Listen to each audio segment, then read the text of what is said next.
শেরপুরের শ্রীবর্দী উপজেলার লক্ষ্মীডাংরি সহ ১০ গ্রামের কয়েক হাজার মানুষের চলাচলের জন্য ২০০৩ সালে নির্মাণ করা হয় কাটাখালী ব্রিজ। তবে ওই বছরই অ্যাপ্রোচ সড়ক বন্যায় ক্ষতিগ্রস্ত হয়। এরপর থেকেই বন্ধ রয়েছে যান চলাচল।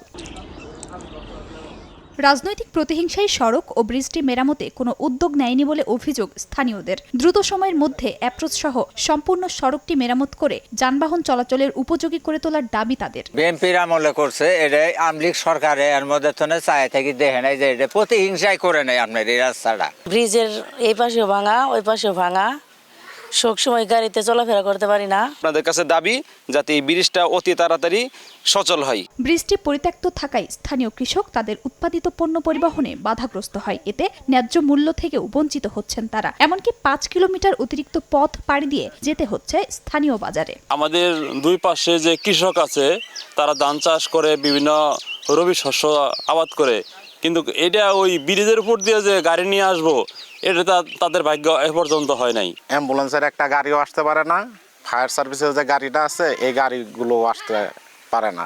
ডিজাইন জটিলতা বিষয়ক সমস্যার কথা তুলে ধরে স্বল্প সময়ের মধ্যে অ্যাপ্রোচ সড়ক সহ ব্রিজটি চলাচলের উপযোগী করার আশ্বাস এলজিইডির।